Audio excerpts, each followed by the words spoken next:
गौतम बुद्ध अपने शिष्यों के साथ मगध के एक गांव की ओर जा रहे थे। चारों ओर हरियाली फैली थी।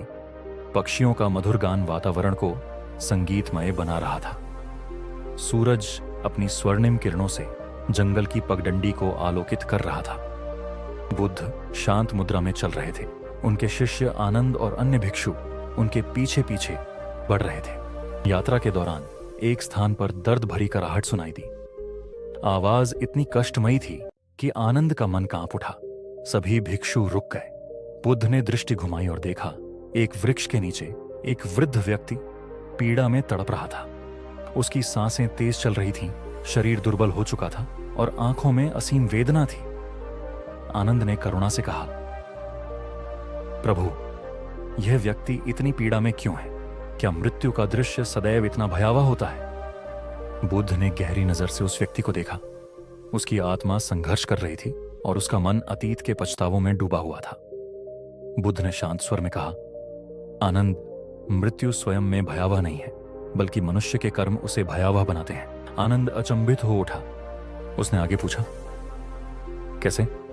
प्रभु, बुद्ध मुस्कुराए और बोले, यही मृत्यु का प्रथम रहस्य है आनंद। आनंद बुद्ध की ओर आश्चर्य से देख रहा था।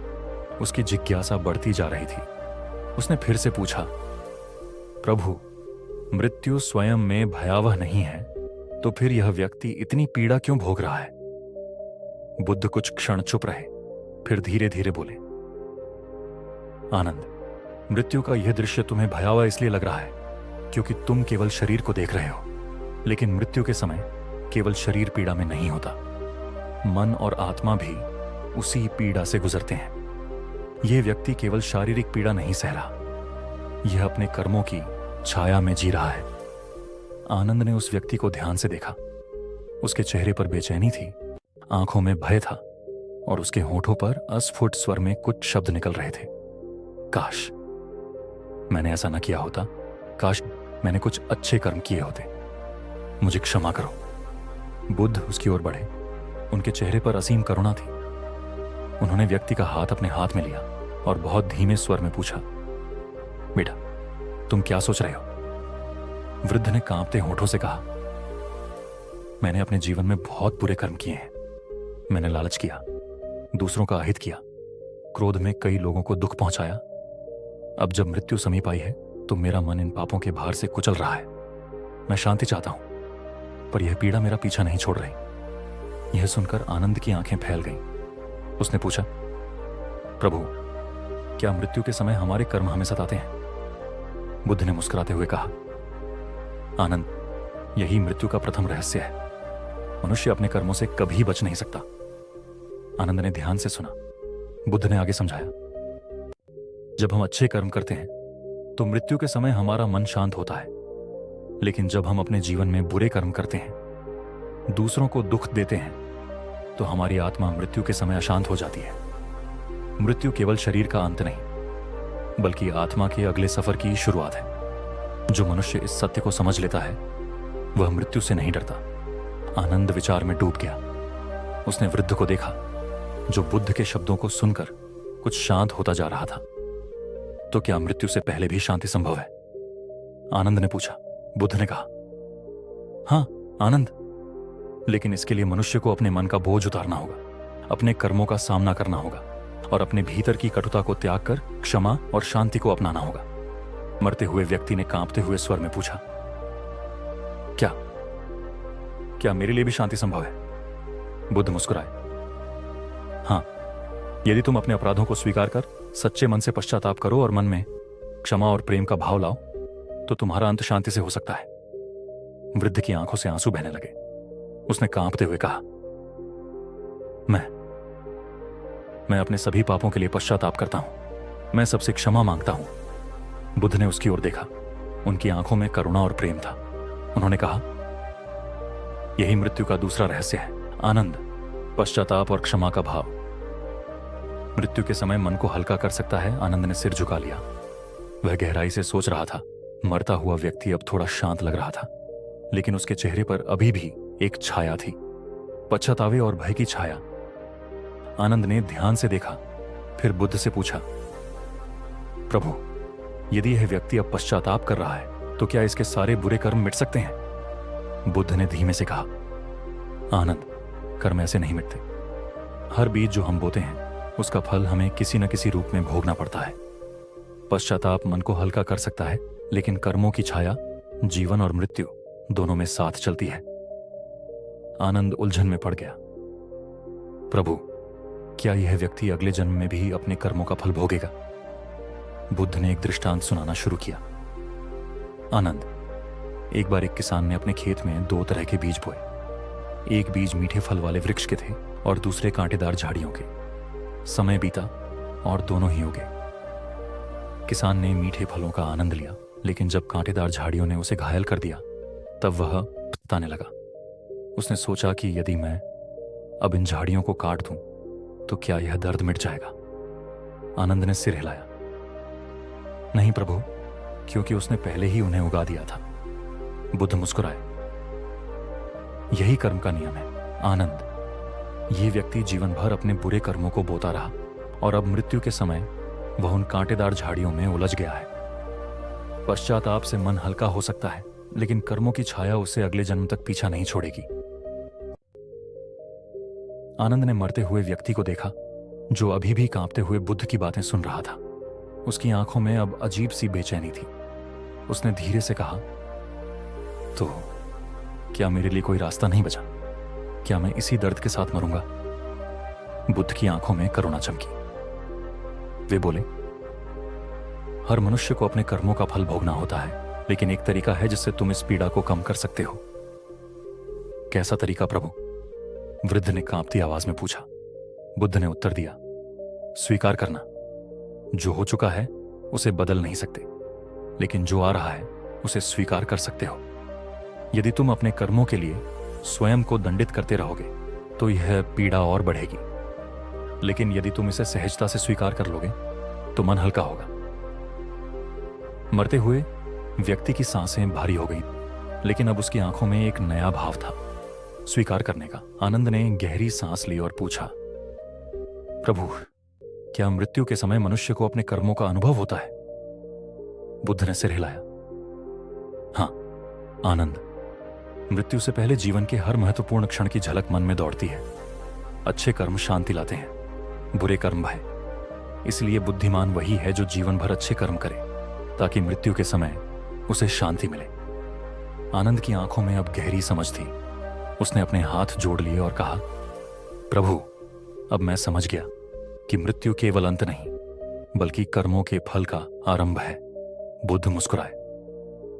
मरता हुआ व्यक्ति अब शांत लग रहा था, जैसे उसने अपने अंतिम क्षणों को सहजता से स्वीकार कर लिया हो। मरते हुए व्यक्ति की सांसें अब पहले से अधिक धीमी हो गई, लेकिन उसकी आंखों में एक नई जिज्ञासा थी। उसने कांपती आवाज में पूछा, भगवान, क्या मृत्यु के बाद सब समाप्त हो जाता है? आनंद ने भी जिज्ञासु होकर बुद्ध की ओर देखा। बुद्ध शांत थे। उन्होंने पास के वृक्ष को देखा, जिसकी शाखाओं से कुछ पत्ते धीरे धीरे गिर रहे थे। बुद्ध ने एक पत्ता उठाया और बोले, आनंद, यह पत्ता वृक्ष से गिर चुका है। क्या यह समाप्त हो गया? आनंद ने पत्ते को देखा और कहा, नहीं प्रभु, यह अभी भी यहां है, लेकिन अब यह वृक्ष से अलग हो गया है। बुद्ध मुस्कुराए। यही जीवन और मृत्यु का संबंध है। शरीर उस वृक्ष से जुड़ा होता है जिसे हम जीवन कहते हैं। जब मृत्यु आती है तो यह शरीर उस वृक्ष से टूटकर गिर जाता है, लेकिन यह समाप्त नहीं होता। यह केवल अपना रूप बदलता है। मरता हुआ व्यक्ति धीरे धीरे सांस ले रहा था। उसकी आंखों में अब भय कम और जिज्ञासा अधिक थी। उसने कहा, तो क्या मेरी आत्मा कहीं और चली जाएगी? बुद्ध ने उत्तर दिया, आत्मा, यदि तुम इसे आत्मा कहो तो यह भ्रम पैदा करता है। इसे प्रवाह समझो, एक ऊर्जा जो निरंतर बहती रहती है, जैसा कि नदी बहती है।